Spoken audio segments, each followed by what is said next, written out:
Anda akan menyimak radio talkshow Paz FM, The William Botak Show, bersama CEO Indo Sterling Group, William Hanley.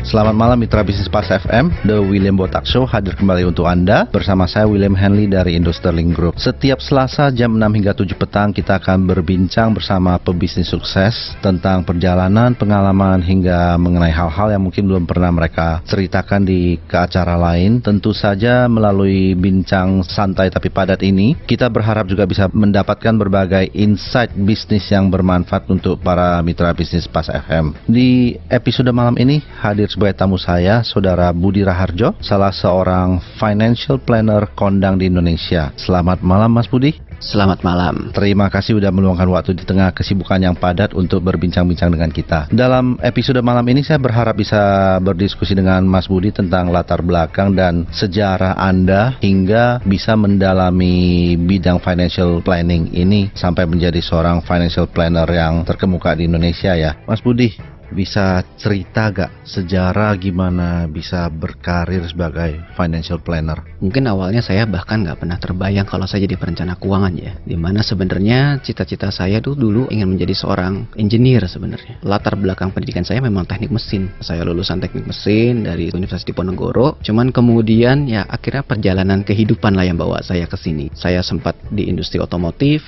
dan sempat di tambang sebentar. Kemudian akhirnya ke industri keuangan. Saya masuk industri keuangan adalah karena ada profesi atau ada posisi yang disebut sebagai financial advisor pada waktu itu tahun 2005 ya kalau nggak salah ya, tahun 2005. Program itu kan begitu melihat job description-nya, wah ini kayaknya menarik nih gitu, karena sebagai seorang yang suka dengan analitis gitu ya, tapi saya juga suka dengan berinteraksi dengan orang gitu. Apalagi kalau kita bicara sebagai financial advisor, itu waktu itu saya masih muda gitu kan. Saya berpikir sebenarnya asik ya kita bisa berinteraksi dengan orang, terus kemudian kita bisa memberikan saran-saran berkaitan dengan keuangan pribadinya, mulai dari cash flow manajemennya, kemudian sampai bagaimana pemilihan produk keuangan yang tersedia sesuai kebutuhannya dia, sampai dia akhirnya bisa mencapai tujuan keuangannya, plannya itu seperti apa. Saya rasa itu sesuatu yang menarik dan seperti itu kayak menjadi panggilan jiwa saya. Kalau saya dulu bicara mengenai teknik gitu ya, engineer gitu, saya berhubungan dengan sesuatu yang sifatnya kan ilmu pasti dan berkaitan dengan mesin-mesin gitu. Dalam waktu pas saya bekerja itu, saya ternyata lebih banyak suka berinteraksi dengan orang baru, karena setiap kali berinteraksi dengan orang baru tuh berarti ada pelajaran baru yang saya peroleh. Itulah kemudian saya coba bekerja di salah satu perusahaan financial service. Ternyata mereka membekali pelatihan yang bagus mengenai bagaimana kita memberikan saran, pendidikan-pendidikan dasar yang diperlukan gitu ya. Sampai akhirnya tahun 2007 akhir saya memutuskan untuk mengambil salah satu sertifikasi di bidang perencanaan keuangan. Itu yang disebut sebagai Certified Financial Planner. Sebagai bekal saya lah ya, karena saya backgroundnya adalah teknik mesin gitu. Saya pikir saya perlu membuat diri saya juga kompeten dan mengenali persis kalau saya ingin serius di bidang ini, maka saya harus betul-betul invest ke dalam diri saya gitu. Kebetulan waktu itu memang program Certified Financial Planner memang baru masuk ke Indonesia. Tahun 2008 saya mulai mendirikan firma perencanaan keuangan saya. Jadi saya resign dari perusahaan tempat saya bekerja. Kemudian saya ingin memberikan saran yang lebih baik. Kalau kita mengikuti di sebuah perusahaan, saran kita kan pasti akan mengikuti produk yang tersedia. Bukan berarti nggak bisa objektif mengenai proses financial planning itu tetap. Tetapi kalau misalnya kita bicara produk, kalau produk di tempat kita ada, maka kita pasti akan menawarkan produk tersebut gitu kan. Tapi saya ingin sesuatu yang lebih luas lah ya gitu. Memberikan manfaat lebih banyak buat masyarakat. Kemudian saya membuat firma perencanaan keuangan bersama partner saya waktu itu tahun 2008. Kita mulailah perjalanan kita menjadi seorang perencana keuangan sampai sekarang. Sebenarnya kalau kita bicara mengenai financial planning ya, apa saja persyaratan yang dibutuhkan supaya benar-benar bisa disebut sebagai certified financial planner? Oke, setelah saya amati di mana di negara-negara maju seperti di Amerika gitu ya, mereka biasanya memiliki serangkaian proses yang membuat seseorang itu eligible, di mana ada 4E masuk kategorinya tuh. Yang pertama itu adalah education, itu adalah berarti mereka mendapatkan semua ilmu dasar perencanaan keuangan. Terus kemudian berikutnya adalah cara melindungi uang kita dari resiko-resiko yang lain gitu ya, kayak misalnya ada resiko pengeluaran mendadak ya, melindungi uang kita dari biaya-biaya yang berlebihan ya, itu kita juga masuk ke dalam education. Ketika seorang sudah belajar, berarti kan dia harus diuji, harus dites gitu kan, dan apakah memenuhi standar, jadi harus diuji Kemudian yang berikutnya adalah kita harus juga punya pengalaman. Kita butuh pengalaman juga. Dan yang kemudian yang keempat adalah serangkaian kode etik sebagai seorang perencana keuangan. Hal ini tentunya berlaku untuk dua hal, ya kan? Berlaku untuk si nasabah, jika dia berhubungan dengan kita berarti dia bertemu dengan orang yang memang bisa dipercaya sebagai sumber memberikan advice. Buat kita sendiri perencana keuangan berarti juga ada sebuah panduan nih bagaimana kita memberikan saran, apakah harus hati-hati, objektif dan lain sebagainya. Serangkaian kode etik seperti itu tentunya perlu buat kita sebagai perencana keuangan. Yang memenuhi 4 kaidah ini CFP, Certified Financial Planner waktu itu, ya. Jadi ya saya ngikutin prosesnya. Itu yang kemudian akhirnya kalau kita ingin mendapatkan advice, kita harus tahu kemana kita harus bertanya. Dan yang paling penting lagi, bagaimana mewawancara seorang perencana keuangan. Jangan karena dia seseorang itu menyebut dirinya perencana keuangan, kemudian kita langsung percaya apapun yang dia katakan. Menarik sekali. Kita take a break dulu sebentar. Kita kembali sudah segmen berikut ini. The William Botak Show.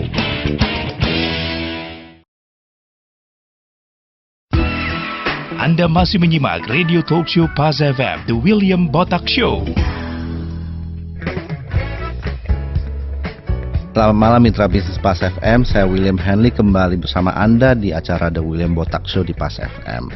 Bersama kita malam ini ada Budi Raharjo dari One Seat Financial Planning. Nah Budi, biasanya pada saat seorang customer itu meng-engage seorang financial planner, kira-kira objektifnya dia itu seperti apa? Biasanya kalau seorang bertemu dengan perencana keuangan itu, pertanyaan pertama dari mereka itu adalah, saya butuh advice mengenai keuangan saya. Nah, jadi mereka biasanya sudah menyadari atau sudah punya awareness bahwa mereka punya problem, gitu ya. Problemnya itu bisa punya masalah cash flow dalam artian penghasilan mereka menurut mereka rasanya cukup ya, tapi kok kelihatannya kok uang yang disisihkan tuh ditabung sedikit, ya kan, misalnya gitu. Nah, kira-kira apakah ada yang harus mereka lakukan supaya mereka bisa mengelola keuangan mereka lebih baik? Biasanya juga terkait dengan cara mencapai tujuan, mempersiapkan pendidikan anak. Biasanya yang paling banyak concernnya adalah seperti itu ya. Terus kemudian pensiun, ya itu terutama dua hal yang paling sering mereka bicarakan di tengah banyak keperluannya mereka, nyicil rumah, kendaraan, dan lain sebagainya. Dia bertemu dengan perencana keuangan, mereka bisa lebih tertata dan dapat panduan yang pasti.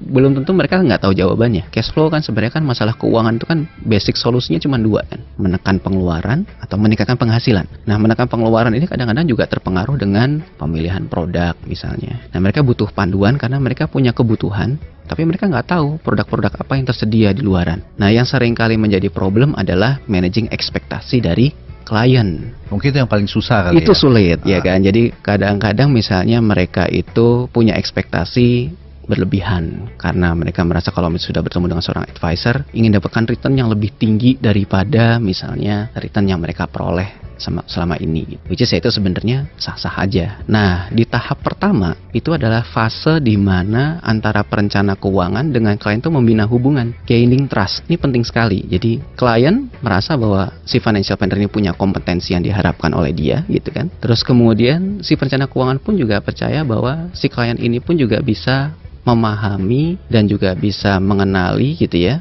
Ada beberapa tolak ukur yang tidak bisa dilakukan oleh seorang perencana keuangan.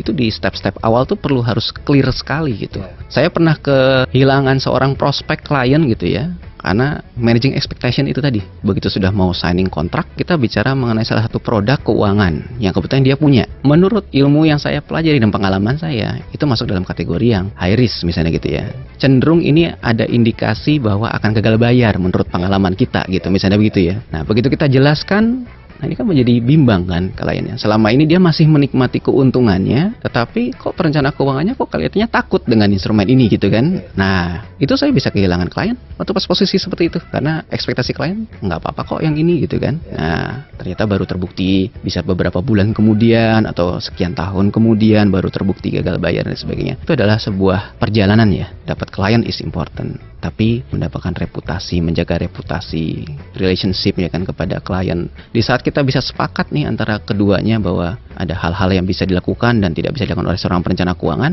dan kemudian dia oke, nah itu baru kita bisa berjalan tuh proses financial planning yang baik di situ. Dari sisi proses perlu berapa lama dari saat Anda menampung informasi, data-data dan juga ekspektasi klien sampai bisa meramu sebuah usulan kepada klien? Itu bisa sampai sebulan kurang lebih, mungkin sekitar 3 atau 4 kali pertemuan. Pertemuan pertama kita menjelaskan gitu kan apa aja yang bisa kita lakukan. Bisa kita gathering data ya dari si klien itu, data finansial, data profil keluarga, dan kadang-kadang di sini ada yang konfidensial yang mereka harus ceritakan kepada kita gitu, dan itu juga mereka juga harus clear bahwa apapun yang misalnya mereka tidak ceritakan yang kita harapkan gitu ya, atau mungkin dia tutupin, tentunya akan ada efeknya kepada advice, ya kan? Itu juga kita beritahukan kepada mereka. Terus kemudian kita akan analisa dulu berkaitan dengan kondisi kesehatan keuangannya, kesiapannya dia untuk membuat perencanaan itu seperti apa. Kalau ternyata dia misalnya cash flow-nya juga masih pas-pasan, maka tentunya berarti ada short term plan yang harus dia lakukan sebelum dia bisa bikin plan. Karena syaratnya orang bisa bikin plan adalah orang itu harus punya surplus. Kalau yang nggak punya surplus, ya nggak bisa melakukan perencanaan keuangan ke depan.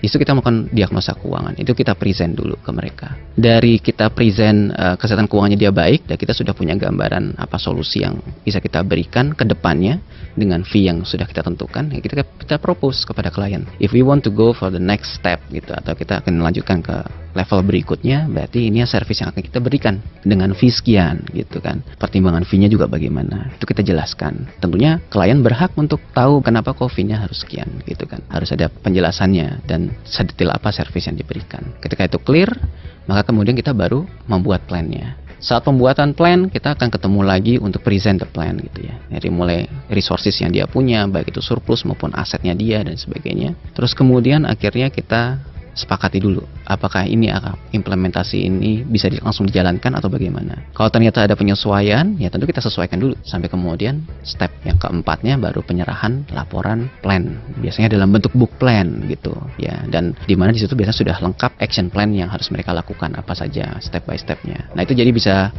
1 bulan lah kurang lebih itu pertemuan seperti itu.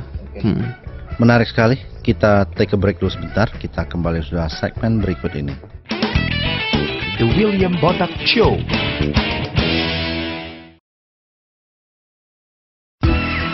Anda masih menyimak Radio Talk Show Paz FM, The William Botak Show. Masih bersama saya William Henley di acara The William Botak Show. Bersama kita malam ini ada Saudara Budi Raharjo dari One Shield Financial Planning. Budi, profil klien yang paling sering Anda temukan itu adalah klien seperti apa? Kebanyakan sih profesional. Jadi kelihatannya untuk seseorang menggunakan jasa perencana keuangan itu paling tidak mereka mengerti bahwa ada profesi-profesi yang mereka butuhkan di luar sana. Jasa konsultan gitu ya, yang akan membantu kehidupan mereka lebih baik. Contoh, mungkin orang-orang ini yang sudah bisa menerima kehadiran seorang arsitek untuk membangun rumahnya. Mereka memang mau membayar lebih untuk jasa seorang profesional. Kalau profesional karyawan itu mereka biasanya lebih mengerti karena edukasinya juga lebih tinggi. Jadi rata-rata juga yang sudah pendidikannya S1 di luar negeri mungkin gitu ya, atau mungkin sudah S2 ya, seperti itu biasanya profil-profilnya. Rata-rata sudah berkeluarga. Saya rasa ini berkaitan dengan urgensinya ya. Jadi kalau seseorang punya keluarga, mereka lebih bisa mengkaitkan ilmu perencanaan keuangan dengan dirinya daripada orang yang misalnya masih lajang. Kebanyakan profilnya memang lebih banyak ke orang yang sudah berkeluarga karena sudah terpampang di depan mata mereka problem-problem keuangannya mereka. Profil yang lainnya juga adalah sesama profesional. Misalnya dia memang adalah seorang konsultan gitu ya, tapi mungkin industrinya mungkin berbeda, dia bukan keuangan, tapi misalnya dia adalah seorang konsultan tapi lebih ke konsultan marketing ya, desain dan sebagainya gitu ya. Itu tuh juga salah satu yang menarik. Rata-rata usianya biasanya di atas 35 tahun, 30-35 tahun yang melakukan financial planning. Terlepas dari mereka itu tinggal di Indonesia atau kadang-kadang mereka juga di luar negeri. Orang Indonesia tapi yang tinggal di luar negeri. Ya, itu juga salah satu profil klien-klien kita. I see. Biasanya kalau udah ada sebuah relationship yang terjalin antara seorang klien dengan financial planner, apakah relationshipnya itu di renew setiap tahun atau hanya untuk periode tertentu? Biasanya akan terjadi perulangan setiap tahun gitu ya. Tapi tentunya perencana keuangan itu tidak berharap seseorang itu selama plannya tidak terlalu banyak mengalami perubahan, seorang perencana keuangan biasanya tidak berat, orang itu bergantung sama perencana keuangannya itu sendiri gitu. Jadi biasanya kita bimbing dalam 1 tahun pertama untuk bagaimana melakukan monitoring gitu ya. Terus kemudian apakah semua action plan yang sudah dijalankan itu mereka termotivasi untuk melakukannya. Karena jangan sampai plan yang sudah dibuat itu hanya di atas kertas. Karena begitu itu hanya di atas kertas tapi ada kecenderungan orang untuk tidak melakukan, maka akhirnya jadi sia-sia. Kadang-kadang perencana keuangannya memotivasi mereka atau mengingatkan untuk take action. Nah, itu creating the relationship. Oke. Nah, untuk seorang financial planner itu biasanya periode paling sibuk itu kapan dalam waktu 1 tahun? Biasanya paling sibuk itu di bulan-bulan pertengahan tahun ya. Kalau di awal dan di akhir itu biasanya nggak terlalu. Terus kemudian kalau kita bicara yang paling sepi itu biasanya di saat bulan Ramadan atau jadwalnya anak sekolah biasanya gitu. Nah, itu biasanya sepi itu. Karena mungkin beda ya orientasinya orang di saat itu, mungkin bulan-bulan yang dimana pengeluaran besar gitu kan. Nah, salah satu problemnya menggunakan jasa perencana keuangan itu memang fee-nya nggak murah juga gitu ya. Di sisi lain memang perencana keuangan ingin membantu klien untuk bisa achieve their goals. Tetapi ketika membuat sebuah perencanaan keuangan, memang effort untuk mereka membuat sebuah financial planning, risetnya dan lain sebagainya memang effortnya besar. Boleh Apalagi, tahu nggak kurang lebih mengenai fee itu seperti apa? fee ya. Kalau fee di tempat kita sih sebenarnya untuk perencanaan keuangan yang komprehensif gitu. Jadi ada beberapa step ya. Dari mulai dari fee untuk melakukan diagnosa kesehatan keuangan. Itu konsultasinya langsung ya. Terus kemudian mereka bisa ngisi form dan bisa mendapatkan solusi jangka pendek aja.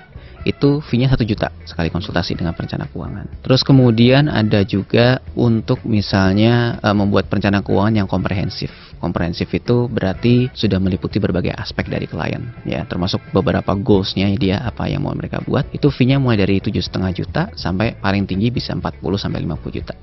Nah, jadi ini semua tergantung seberapa besar dana yang nantinya akan mendapatkan arahan dari si perencana keuangannya gitu, dan seberapa banyak PR dari perencana keuangannya sendiri. Misalnya untuk merencanakan pendidikan anaknya dia, misalnya apakah dia di Indonesia apa di luar negeri. Di Indonesia apakah sekolah swasta nasional ataukah dia ternyata swasta internasional. Itu berkaitan sekali juga sama plannya dia. Kalau dia ingin keluar negeri kan berarti kan perencanaan pendidikannya mereka juga berkaitan dengan program yang sedang mereka ambil saat ini, kurikulumnya yang mana. Nah, itu berarti kan si perencana keuangan harus melakukan riset. Nah, itu riset itu cukup banyak. Terus kemudian fee-nya juga lumayan karena si perencana keuangan sendiri harus terus melakukan improvement, harus update dengan apa yang terjadi. Artinya dia harus terus belajar, dia harus mengikuti seminar-seminar, ya kan, dan lain sebagainya. Itu tuh yang membuat biaya perencanaan keuangan ini masih cukup lumayan ya untuk mendapatkan advice dari seorang perencana keuangan gitu.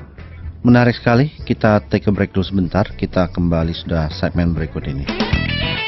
The William Botak Show.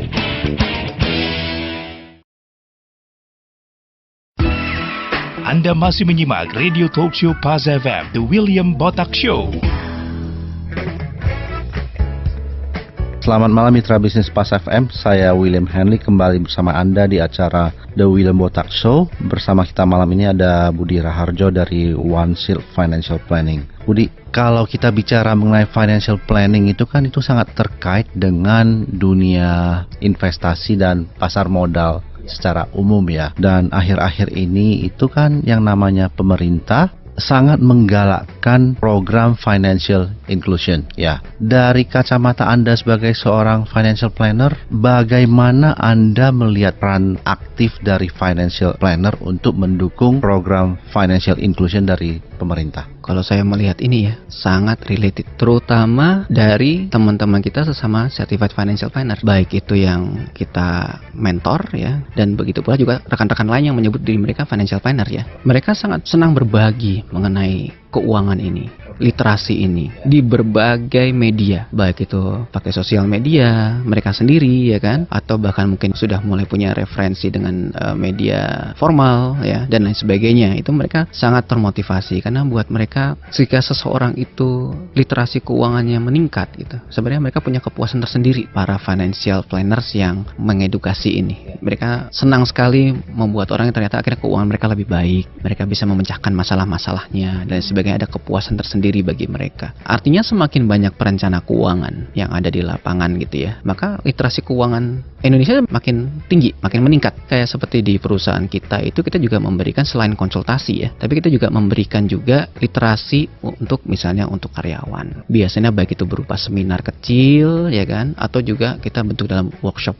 Karena nggak semua orang ingin membayar seorang perencana keuangan, tapi kebutuhan mengelola keuangan itu adalah kebutuhan setiap orang. Ada orang yang ingin, saya pengen belajar untuk saya bisa ngelola sendiri deh. Untuk orang-orang yang ingin belajar dan mengelola sendiri, kita kasih ilmunya, ilmu financial planning yang dasar-dasar seperti itu gitu ya. Bagaimana mereka bisa membuat perencanaan keuangan sederhana, ngatur penghasilan mereka supaya tidak habis di tengah jalan, tips-tips keuangan dan lain sebagainya. Ini paling tidak membuat masyarakat itu ngeh atau ngerti bahwa ternyata banyak loh produk atau instrumen keuangan yang bisa membantu mereka mencapai tujuan keuangan mereka gitu ya. Tidak hanya sekedar menaruh uang di bank, tapi ternyata instrumen investasi seperti misalnya ada saham, ada reksadana, dan sekarang pemerintah juga melakukan ORI dan lain sebagainya gitu ya. Dana pensiun mungkin yang sudah sekian lama produk yang tersedia buat karyawan, tapi banyak juga karyawan ternyata tidak mengetahui setiap bulan mereka dipotong gajinya, tapi benefitnya maksimalnya bagaimana pengelolaannya supaya kan mereka akhirnya waktu pas hari tua mereka bisa mendapatkan maksimal manfaatnya gitu, termasuk implikasi-implikasi perpajakannya. Nah, si perencana keuangan itu dengan gencar menjelaskan dan dengan senang hati berbagi ilmunya mereka mengenai, jadi sangat related sekali sebenarnya gitu ya. Sayangnya memang jumlah total perencana keuangan ini masih belum banyak, ya kan gitu. Jadi kalau kita bandingkan dengan 250 juta penduduk Indonesia gitu ya, yang certified financial planner mungkin masih di angka 1.500 gitu, dan masih butuh lebih banyak lagi lah gitu ya. Semoga ke depan akan jauh lebih banyak lagi gitu ya. Jadi supaya masyarakat Indonesia ini paling tidak tahu bagaimana mengalokasikan uangnya dari waktu ke waktu, dan dalam setiap financial life cycle-nya mereka, tahapan kehidupannya mereka ini mereka aman, bahkan dari mulai sejak bujang. Karena begitu bujang masalah keuangannya udah terjadi, itu biasanya PR-nya ke belakang memperbaikinya bisa waktu bertahun-tahun kan gitu kan. Nah itu tuh tentunya akan efeknya bagus sekali. Nah, saya membayangkan bahwa pekerjaan sebagai seorang financial planner itu Anda pasti cenderung banyak ketemu dengan orang-orang berduit lah, yang kaya lah gitu ya. Apakah persepsi tersebut benar? Dan kalau misalnya memang ternyata benar, apakah Anda sendiri sebagai financial planner sering mendapatkan istilahnya kecipratan bisnis lain di luar pekerjaan financial planning yang Anda tawarkan? Oke, kalau misalnya kita bilang bertemu dengan klien yang pasti level income-nya pasti udah bagus gitu ya, memang rata-rata begitu. Untuk seorang yang bisa menghargai seorang perencana keuangan, biasanya level edukasinya bagus dan level income-nya bagus gitu kan. Tetapi bukan nggak mungkin kita juga memberikan tadi literasi keuangan kepada orang-orang yang level keuangannya biasa, dengan cara bagaimana? Ya tadi kalau kita bicara other income dari itu ya. Ternyata setelah kita bertemu dengan klien tersebut ternyata adalah memiliki posisi penting di sebuah perusahaan, dan dia merasa bahwa karyawan-karyawannya butuh nih ilmu seperti ini gitu kan, dan dia bersedia untuk misalnya menyisihkan sebagian dari keuangan perusahaannya, atau kadang-kadang bahkan juga keuangan pribadinya dia sendiri untuk memberikan literasi keuangan buat karyawan. Itu bisa terjadi. Bisa juga memberikan referrals, jadi dari kenalan-kenalan mereka gitu ya, dan lain sebagainya. Itu sangat mungkin terjadi. Gitu, seperti itu gitu. Oke, menarik sekali. Kita take a break dulu sebentar. Kita kembali sudah segmen berikut ini. The William Botak Show.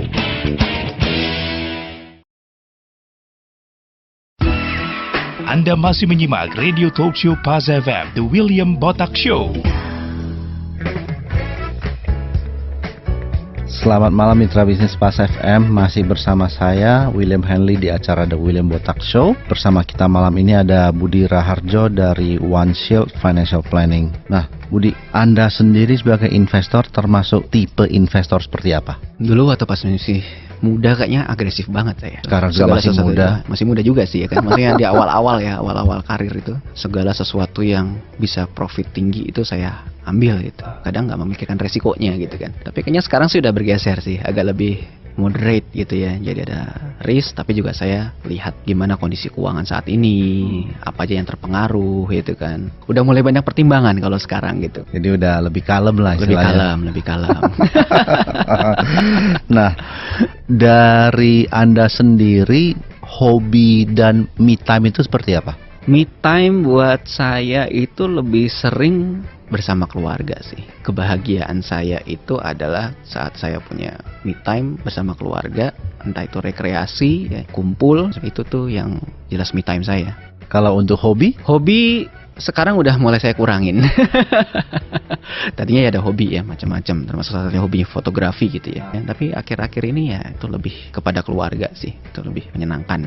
Dari pengalaman Anda udah hampir 13-14 tahun menjadi financial planner, apa pengalaman yang paling membanggakan? Membanggakan. Kalau yang membanggakan banget sih belum ada buat saya gitu ya. Nggak tahu juga ya, tapi menurut saya itu saya masih merasa banyak hal yang pengen saya kejar gitu. Seperti bisnis saya sendiri saat ini One Shield gitu ya. Terus kemudian dari sisi pribadi, pencapaian-pencapaian ya. Satu mungkin ya itu dulu waktu pas harus menghadapi total 385 soal ujian CFP dan kemudian akhirnya lulus meskipun background saya bukan background ekonomi waktu itu. Mungkin itu salah satu topnya di situ. Apa pengalaman paling tidak menyenangkan sebagai financial planner? Paling nih, yang paling berkesan gitu ya. Paling tidak menyenangkan adalah waktu pas saya memulai bisnis ini. Orang tidak mengenal siapa saya, perusahaan kita juga nggak dikenal oleh orang gitu kan. Tentunya kita struggling, pengeluaran jalan terus, tapi income kembang kempis lah ya. Dan yang paling terasa waktu itu adalah ketika saya memiliki klien pertama saya waktu itu. Kita udah bikin plan, udah ada harga yang disepakati. Setelah selesai, ternyata nggak dibayar. Dari situ saya belajar sih. Saya lupa ini bahwa ini adalah bisnis jasa. Ketika seseorang sudah tahu jawabannya, dia merasa, oh itu saya sih udah tahu ya jawabannya. Padahal sebelum kita memberikan solusi, ada proses kan sebenarnya yang kita laluin sampai kita menemukan jawabannya kan. Nah itulah yang terjadi. Anggaplah misalnya seorang arsitek, ketika sudah jadi desainnya dan sebagainya, padahal mereka kan banyak hal yang mereka pertimbangkan sebelum memberikan solusi. Apakah aliran udaranya, ya kan? Apakah sirkulasi manusianya? Yang itu juga yang dilakukan oleh seorang perencana keuangan. Mereka memperhatikan kebutuhan keluarganya bagaimana, usia produktifnya kapan, siklus kehidupannya bagaimana, apa yang harus mereka siapkan saat ini, yang ke depan apa dan sebagainya. Mereka sudah persiapkan dengan detail, tapi begitu sudah dilakukan, oh ini aja hasilnya gitu misalnya begitu. Nah itu bisa saja kalau kita tidak hati-hati, ya akhirnya itu tidak dibayar gitu kan. Nah itu terjadi. Semenjak itu ya tentunya kita belajar dan memperbaiki cara kerja kita gitu kan. Itu tuh yang paling saya ingat sampai sekarang gitu seperti itu. Apa planning untuk Anda sendiri dan juga untuk One Shield 5 tahun ke depan? Salah satu yang jadi ancaman hampir di semua industri itu adalah teknologi. Kalau kita bicara advice, apakah mungkin suatu saat advice dari perencana keuangan ini akan digantikan oleh teknologi? Nah itu salah satu yang harus dijawab dan tantangannya harus kita hadapi. Apakah nanti profesi kita ini akan ditinggalkan? Ya itu tuh yang kita harus jawab. Anda sebagai seorang pengusaha yang udah cukup sukses menggeluti bidang Anda selama hampir 14 tahun, kira-kira apa yang bisa di-sharing untuk mitra bisnis Pas FM yang sehari-hari juga bergelut dalam mengembangkan bisnis mereka? Secara prinsip dasar perencanaan keuangan itu didukung oleh kecerdasan finansial kita. Dan menurut saya ada 5 prinsip dasar kecerdasan finansial yang harus kita semua miliki. Terlepas dia perencana keuangan, terlepas dia pebisnis, terlepas dia seorang profesional dan lain sebagainya. Yang pertama adalah kecerdasan untuk creating the money. Kita semua harus punya income yang memadai, lebih bisa menutupi kebutuhan-kebutuhan kita, baik kebutuhan saat ini maupun masa depan. Yang kedua adalah kecerdasan untuk mengalokasikan keuangan kita dengan prioritas tentunya. Dalam financial planning, kebutuhan itu harus kita dahulukan sehingga kita bisa mengendalikan keinginan kita. Yang ketiga adalah kecerdasan juga bagaimana memproteksi keuangan kita dengan baik supaya apa yang sudah kita tanam, kita kembangkan tidak hilang kalau terjadi sesuatu sama keuangan kita. Yang keempat, kecerdasan mengembangkan uang kita nih. Setelah kita sisihkan, kita tabung, pastikan juga bahwa real return atau imbal hasil sesungguhnya setelah inflasi itu benar-benar memang positif gitu kan. Yang kelima tentunya adalah kecerdasan melihat situasi ekonomi dan sebagainya. Ini bagian juga dari proteksi keuangan kita. Thank you. Menarik sekali segala sharing yang udah dilakukan oleh Budi dengan para mitra bisnis Pas FM. Terima kasih atas waktu yang udah diberikan. Sama-sama, William. Nah, kita sudah sampai di akhir episode malam ini. pastikan Anda tidak ketinggalan The William Botak Show episode berikutnya minggu depan di Pas FM. Saya William Henley undur diri, sampai jumpa minggu depan. Sukses selalu untuk Anda, terima kasih dan selamat malam. Anda telah menyimak Radio Talkshow Pas FM, The William Botak Show, bersama CEO Indo Sterling Group, William Henley. Jangan lupa ikuti kembali The William Botak Show setiap hari Selasa jam 6 sore di Pas FM.